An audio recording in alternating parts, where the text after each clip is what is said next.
Hello friends, my name is Ravinder Singh and I welcome you all on my YouTube channel. तो thumbnail से आपको पता चल ही चुका होगा कि ये सेकंड पार्ट है जो हमने सीरीज़ शुरू करी थी कि how to improve English for banking exams.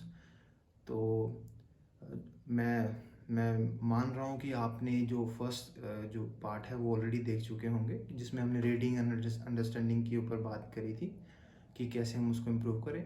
इस वीडियो में हम बात करेंगे कि हम ग्रामर जो पोर्शन होता है इंग्लिश का उसको कैसे इम्प्रूव करें।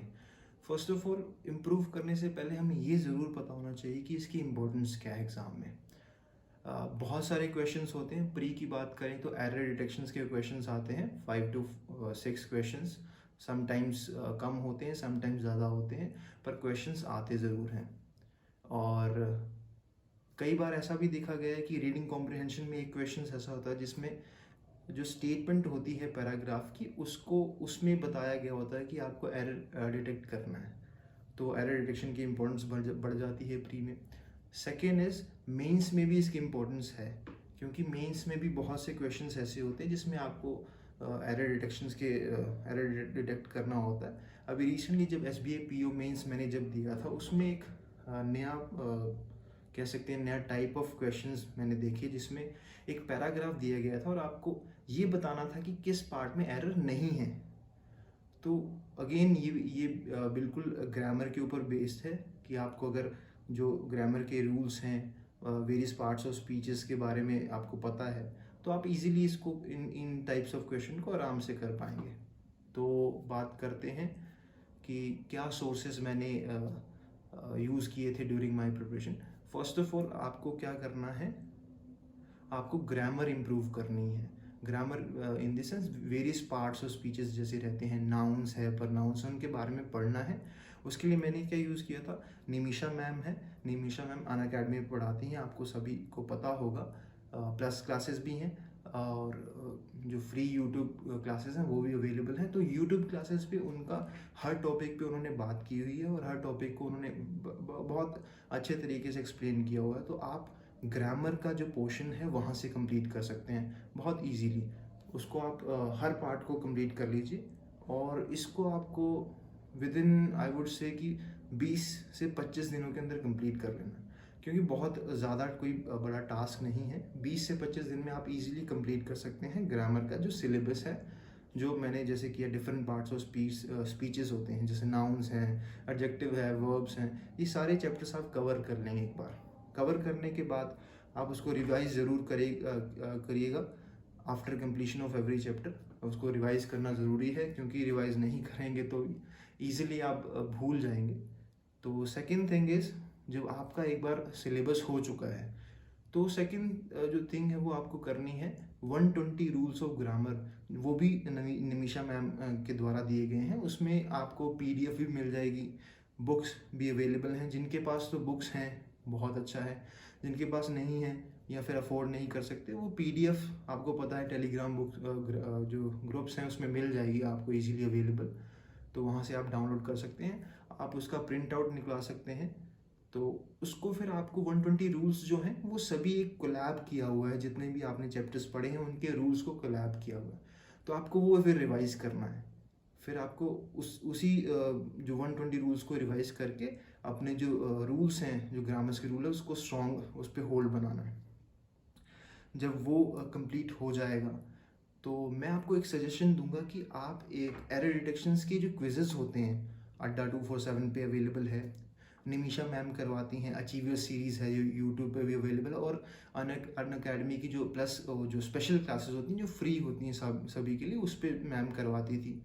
और जब मैं प्रिपरेशन कर रहा था, तो 1:30 पे मैम की क्लास आती थी इन दी आफ्टरनून।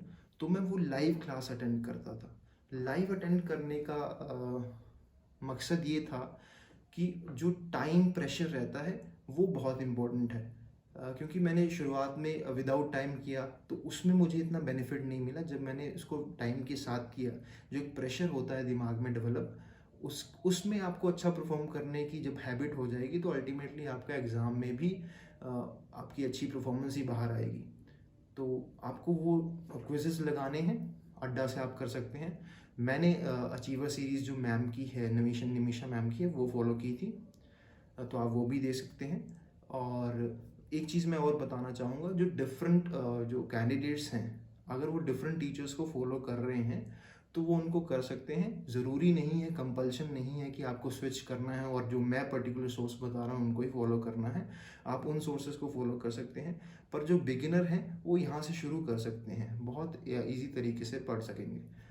पर जो मेन पर्पस है वो ये है कि आपको ग्रामर के जो सारे चैप्टर्स है कंप्लीट करने हैं, फिर उसके रूल्स को पढ़ना है ताकि एक स्ट्रॉन्ग होल्ड हो जाए, फिर आपको प्रैक्टिस करनी है। इससे आपके ग्रामर्स के जो जो कंसेप्ट हैं बहुत स्ट्रॉन्ग हो जाएंगे, और इसी ढंग से आप अच्छे तरीके से अपनी जो जो क्वेश्चंस होते हैं एरर डिटेक्शन की, बहुत आसानी से सॉल्व कर पाएंगे। तो और मैं जो जो एक नेक्स्ट वीडियो आएगा प्रैक्टिस में, उसमें आपको मैं बताऊंगा कि कैसे मैं जो जो एडिटोरियल आता है जैसे द हिंदू में, उसमें मैं कैसे एरर डिटेक्शन को, कैसे रूल्स को कैसे रिवाइज करता था थ्रू पैसेज जो वहाँ एडिटोरियल में होते हैं सारे। तो वो मैं आपको ज़रूर बताऊंगा, वो वीडियो आप ज़रूर देखिएगा। अब बात करते हैं वोकैब की। जो थर्ड पार्ट मैंने आपसे बात किया था, वोकैब इतनी कोई ज़्यादा बड़ा टॉपिक नहीं था, तो मैंने सोचा इसी वीडियो में उसको मर्ज कर लूँ। तो वोकैब के बारे में बात करते हैं कि वो क्यों ज़रूरी है एग्ज़ाम्स के लिए, ये आपको जानना बहुत ज़रूरी है। फर्स्ट ऑफ ऑल, अगर आपका स्ट्रॉन्ग होल्ड है वोकैब पे, तो एक चीज़ तो क्लियर है कि आपको किसी भी चीज़ की, किसी भी क्वेश्चन की, किसी भी पैसेज की बहुत अच्छी अंडरस्टैंडिंग होगी। चाहे डिफरेंट कैंडिडेट्स के ओपिनियन अलग हो सकते हैं कि वोकैब नहीं भी आती हो तब भी आप आंसर दे सकते हैं, पर अगर आपकी वोकैब अच्छी है तो डेफिनेटली आप दूसरे कैंडिडेट पे एक से अच्छा परफॉर्म करेंगे, ये तो तय है। अब दूसरी बात की वोकैब को के लिए हम इम्प्रूव करने के लिए क्या कर सकते हैं। मैंने जो किया था, मैंने कोई एक्स्ट्रा बुक यूज़ नहीं की। बहुत सारे कैंडिडेट्स डिफरेंट बुक्स यूज़ करते हैं। मैंने जो किया, जब मैं आर्टिकल पढ़ता था द हिंदू के, कोई भी न्यूज़पेपर हो सकता है, डिफरेंट कैंडिडेट्स की चॉइस है, तो जब मैं आर्टिकल पढ़ता था, जो भी अगर मुझे कुछ वर्ड जो डिफरेंट है, जो मुझे नहीं पता, वो उसको मैं नोट डाउन करता था। और नोट डाउन कहाँ करता था वो बहुत इंपॉर्टेंट है।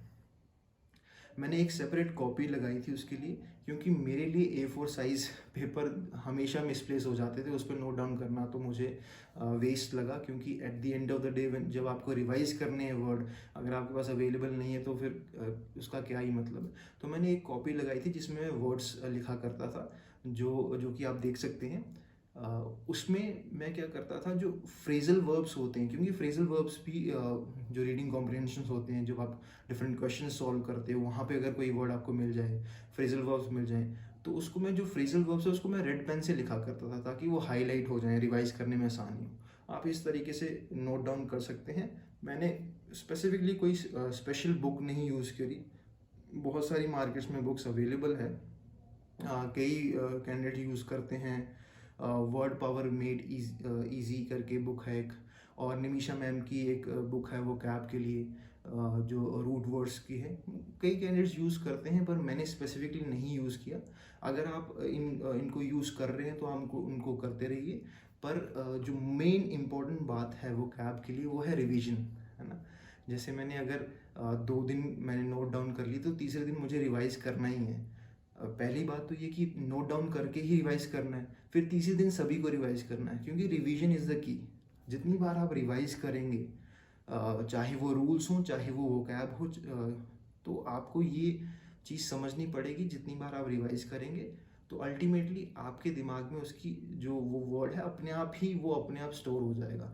नेक्स्ट टाइम अगर वो सेम वर्ड आता है तो डेफिनेटली आप उसको समझ पाएंगे बहुत अच्छे तरीके से।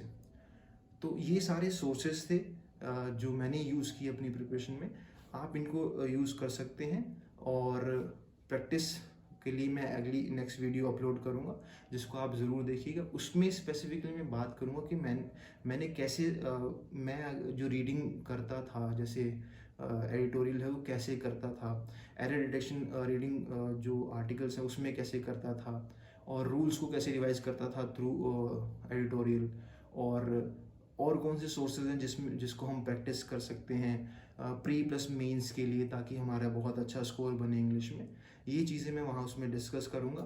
और ये चीज़ें आप जो मैंने चीज़ें बताई हैं आप इस पे काम कर सकते हैं, डेफ़िनेटली आपको इम्प्रूवमेंट दिखेगी। और मैं यही चाहता हूँ कि आपका एग्ज़ाम जो भी एग्ज़ाम आप जिसके लिए भी तैयारी कर रहे हैं आपकी तैयारी बहुत अच्छी तरह हो और आप उसमें सक्सेस हासिल करें। Thank you.